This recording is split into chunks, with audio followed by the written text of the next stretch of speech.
Welcome to this deep dive. We're going to explore something I know you've been curious about, how to unlock your healing potential. Oh, yeah. Yeah, we're diving into Know Yourself Better. Okay. It's this guide that explores the connection between our minds and bodies, Mm. but it goes beyond just understanding the link, right? It's Mm. about using it to actually address specific ailments. What's cool about this book is it doesn't just say, stress causes this or that. Right. It breaks down specific ailments and their potential emotional roots. Interesting. And then it gives you concrete tools. So affirmations, meditation techniques, even simple exercises Wow. to address them. It kind of bridges the gap between ancient wisdom Hmm. and what modern science is now proving about Yeah. this mind-body connection. Okay, so let's unpack this. The book lays out 4 keys to transforming your mind and body. Okay. Affirmations, meditation, visualization, and actionable steps. Right. And I love how the book uses the analogy of a symphony to explain these. It's quite apt. Affirmations are like the sheet music. Okay. Setting the intention, right, for the healing you want to create. What's fascinating is that affirmations aren't just these, feel-good phrases. Right. Neuroscience is showing that they actually activate areas of the brain Oh, wow. linked to self-worth and reward. Interesting. They literally change your brain. So meditation is like tuning those instruments, right? It Yeah. creates that calm space free from the noise of everyday stress Right. where healing can begin. And that's not just a theory. Right. Studies show meditation can actually lower cortisol, Okay. the stress hormone that can really hinder recovery. Yeah. So you're not just feeling calmer, you're creating a physiological environment that's more conducive to healing. Then comes visualization, right? Yeah. This is where the orchestra really comes to life. You're Yes. seeing and feeling your body healing. What's incredible is that visualization techniques Mhm. can actually stimulate the brain to mimic physical responses. Really? Think about pain relief or improved recovery. It's harnessing the power of neuroplasticity, the brain's ability to rewire itself. That's amazing. And the final key, actionable steps. This is where we take those insights, right? Yeah. And turn them into real-world changes. It's about moving beyond just thinking and feeling and actually doing, Mm-hmm. whether that's changing your diet, incorporating, movement into your day, or simply taking a few moments for self-care. Right. These actions give your body the tools it needs to actually heal.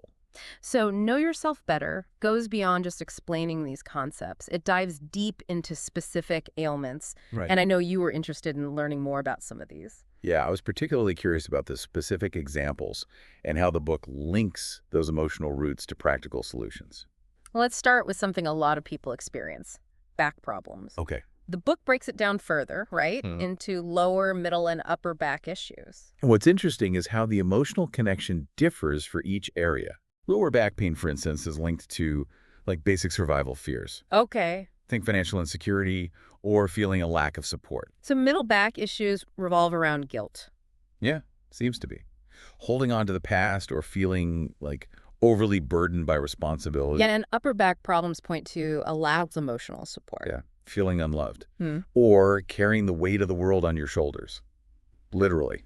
Wow. Okay, so let's say someone's dealing with lower back pain. Right? What does the book recommend to help them shift this fear-based mindset? The affirmation the book suggests is, I am strong and well supported. I am deeply loved and cared for. You're essentially countering that feeling of lack with a statement of abundance. I love that. What about the meditation? What would someone actually do to start healing their lower back? The book recommends visualizing warm golden light, flowing into your bones, strengthening and nourishing them. You're literally visualizing that support you may be lacking emotionally Right. on a physical level. Yeah. And to tie it all together, what kind of actionable steps does the book recommend? Well, in this case, it suggests back strengthening exercises, like gentle yoga poses, Okay. child's pose, and cat-cow stretch to improve posture, reduce pain. Yeah. You're physically building that strength and support. Amazing. See, it's all connected. Yeah. What about something like asthma, Okay. specifically in babies and children? Right. That one always tugs at the heartstrings. It's heartbreaking to see a child struggle to breathe. The book links asthma in children to, emotional stress, feeling overwhelmed, or even factors in their environment that affect their sense of safety and security. So their world feels like it's literally closing in. Precisely. It's a physical manifestation of feeling unsafe or stifled. Okay, that's heavy. What's the affirmation the book recommends for parents to use in this case? It focuses on reassuring the child. My child is safe and secure. They breathe easily and freely. Life supports their health and well-being. And I imagine the meditation involves creating a sense of safety and peace for the child. Exactly. It's about visualizing a calming, healing light surrounding the child's chest. Parents can practice this with their child, creating a shared experience of peace and security. That's beautiful. What about other actionable steps hmm beyond meditation? Anything specific to children with asthma? The book emphasizes creating a calm and loving environment for the child, minimizing stress, offering plenty of reassurance, and of course following medical advice for managing the physical symptoms. Makes sense. It's about creating that sense of safety and support on all levels. Let's shift gears a bit. Right. What about something that many people experience Yeah. but might not even think has an emotional root? Okay. Bad breath. Interesting one, right? The book links bad breath to swallowed emotions, anxiety, or an inability to fully digest life experiences. Okay. It's almost like those unexpressed feelings are like getting stuck Yeah. and, finding a less than ideal exit route. So it's more than just a hygiene issue. Right. What's the affirmation recommended for bad breath? It focuses on digestion and acceptance. Okay. I easily digest all of life's experiences. I am calm, relaxed, and at peace with myself. Okay. And I'm guessing the meditation goes beyond just picturing minty fresh breath. Right. It's about visualizing a calming, soothing light, filling your digestive system, helping it relax and function smoothly. And what about actionable steps? Does it get into specifics? Good oral hygiene is emphasized, of course. Yeah. Brushing, flossing, tongue scraping. But it also encourages, chewing sugar-free gum or eating parsley for a natural freshening effect. And, of course, drinking plenty of water to stay hydrated. So a mix of the practical and the internal. It's interesting to see how Know Yourself Better addresses such a wide range of ailments. Yeah. From the common to the unexpected. And what's fascinating to me is how the book highlights this recurring theme Yeah. of stress and unexpressed emotions as potential roots for so many of these ailments. It's not just about treating the symptom. Right. It's about recognizing and addressing the underlying emotional patterns. It's like our bodies are trying to tell us something. And if we don't listen, those messages might get, louder and more insistent. Yeah. Okay, before we dive into more specific examples, I want to touch on a crucial point. The importance of believing in your healing. Yeah. It's more than just going through the motions, right? Absolutely. The book emphasizes this idea of feeling, visualizing, and believing. Right. You have to truly immerse yourself in the emotions of healing, to feel the relief, the joy, the gratitude, as though it's already happened. Your feelings become like a bridge between your thoughts and your physical reality. I love that. Any tips for making visualizations more effective? Yeah. I sometimes struggle with really seeing those mental images. Don't be afraid to get playful. Okay. For example, if you're dealing with a stuffy nose, picture that congestion as a thick fog, slowly clearing to reveal a bright blue sky. Okay. Or if you're working on healing a wound, imagine it as a tangled knot, gently unraveling until it's smooth. Those are great. And it reminds me, the book suggests starting small. Pick one symptom you want to heal and focus on that first. Exactly. Success breeds confidence. Starting with something manageable allows you to prove to yourself that you can heal, Right. which then empowers you to tackle bigger challenges. Okay. I'm feeling inspired to choose an ailment and commit to trying these techniques. How about you? Anything resonating with you so far? I'm intrigued by how the book emphasizes that healing is a journey, not a destination. Yeah. It's about those small steps, that growing self-awareness and trusting the process. Well, we've covered a lot of ground already, but we've only just scratched the surface of Know Yourself Better. We have so many more fascinating ailments to explore, each with its unique emotional connection and healing path. Stay tuned for part 2, where we'll dive into even more specific examples, from ankle issues and arthritis to breathing problems and beyond. Welcome back. Last time, we explored how Know Yourself Better connects ailments like back problems, asthma in children, and even bad breath to specific emotional patterns. Ready to delve into some more surprising connections? Absolutely. The human body is such a fascinating tapestry. It really is. And this book really helps us understand, the threads that connect our emotional and physical experiences. Let's talk about ankle issues. I mean, who knew our ankles could reflect our emotional state? It's not something we often think about, but according to the book, Ankle problems, things like stiffness, swelling, even recurring injuries could point to rigidity or difficulty accepting joy. So it's like we're literally holding ourselves back from moving forward with ease. Exactly. That resistance to embracing life's pleasures can manifest physically. It's as if our ankles, those joints designed for flexibility and movement, become a mirror for that inner struggle. What's fascinating to me is the book doesn't just point this out. Right. It gives you ways to address it. What's the affirmation for ankle issues? I move forward with ease and delight. I welcome the joys of life. Repeating this affirmation helps shift the mindset from one of resistance to one of openness. And how does the book suggest we translate that affirmation into a visualization? It's all about creating a mental image of fluid movement.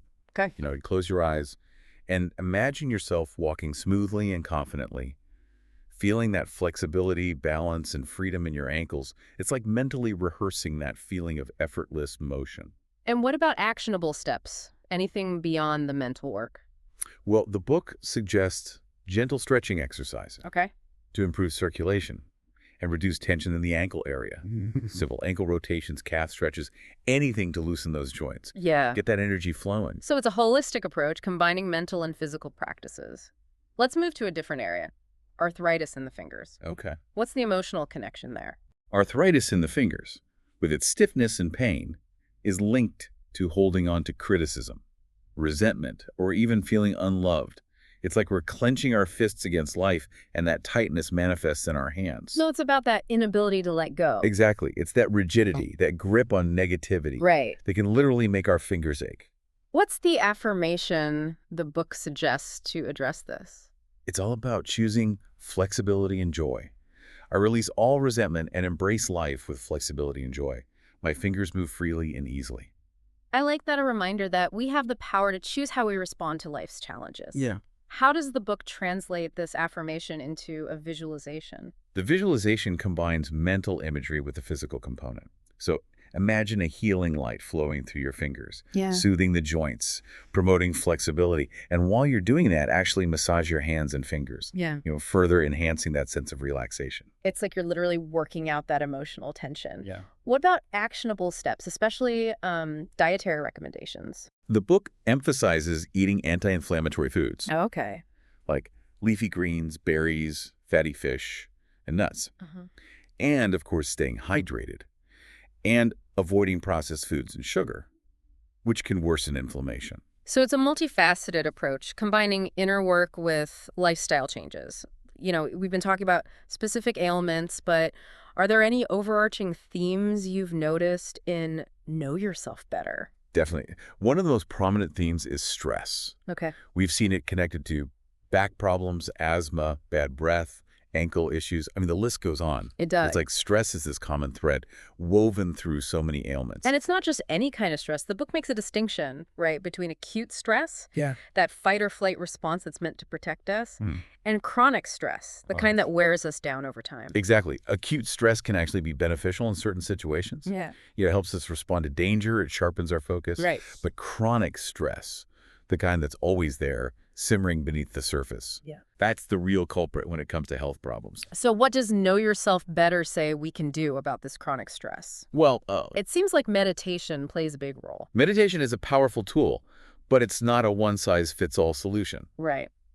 The book emphasizes finding a meditation style that resonates with you. Okay. It could be mindfulness meditation, guided visualization, even something as simple as spending time in nature. Yeah. The key is finding something that allows you to disconnect from that constant mental chatter and just be. I'm curious, what about those times when stress manifests in more acute ways? Are there any specific conditions in the book that address that? Yes, actually. One condition that comes to mind is asphyxiating attacks. Okay. Which involve sudden episodes of severe difficulty breathing. Those sound pretty terrifying. What's the emotional connection there? The book links these attacks to deep-seated fear and anxiety. It's like that feeling of being trapped or suffocated by circumstances, that panic that literally takes your breath away. So it's like the fight or flight response going haywire. Precisely. Yeah. And it can be incredibly debilitating. What does the book recommend for someone experiencing these attacks? Well, first and foremost, seeking professional help is crucial, Of course. but the book also offers tools for managing those intense feelings of fear and anxiety, in the moment. What kind of tools? The affirmation suggested is, I am safe and secure, I breathe freely and fully, I trust in the process of life, and am at peace. It's about countering that fear with a feeling of safety and trust. I can feel my shoulders relaxing just hearing those words. What about the meditation? It's a visualization technique that combines breath work with calming imagery. Okay. You close your eyes and imagine a calming, clear light entering your lungs with each breath, expanding, soothing your airways. And with each exhale, you release that fear and anxiety. It's like you're breathing in tranquility and breathing out fear. Exactly. The book also suggests practicing this meditation technique for, 10 minutes, twice a day, Yeah. to cultivate that sense of calm and control over your breath. It's fascinating how Know Yourself Better addresses such a wide spectrum of conditions, from chronic stress to these acute attacks. What stands out to you about the book's approach? What I appreciate is that it's not just about treating symptoms. Right. It's about understanding the root causes. It encourages us to become active participants in our own healing process. We've explored a lot of ground in this part, from ankles and fingers to those intense breathing difficulties. It's amazing to see how seemingly unrelated conditions can share a common thread, the powerful connection between our emotions and our bodies. It's a reminder that healing is a holistic process. We can't just address the physical without acknowledging the emotional and mental aspects. And Know Yourself Better provides so many tools for doing just that. It does. But we're not done yet. There are even more fascinating insights and practical techniques to explore. In part 3, we'll delve into everything from autoimmune diseases to heart problems to childhood illnesses, and we'll uncover more of those recurring themes Yeah. and share any particularly interesting anecdotes that stick out. Stay tuned. Welcome back to our deep dive into Know Yourself Better. In this final part, I want to kind of shift gears a bit and focus on some of the broader themes and insights we've uncovered. Sounds good to me. Yeah. We've sorted a lot of specific ailments, but I think it's important to step back and see the bigger picture. We've talked about how stress and unexpressed emotions seem to be at the root of so many health issues. Right. But what are some other recurring themes that stood out to you in the book? One that really resonated with me is this concept of control, Okay. or rather the illusion of control. The book argues that a lot of ailments stem from this, like deep-seated need to control everything in our lives, Right. which is, of course, impossible. So it's like we're trying to force life to fit into this neat little box. Yeah. And when it inevitably spills out, our bodies react. Precisely. And that reaction can manifest in so many ways, from digestive issues to skin problems to heart conditions. It's like our bodies are saying, hey, you can't control everything.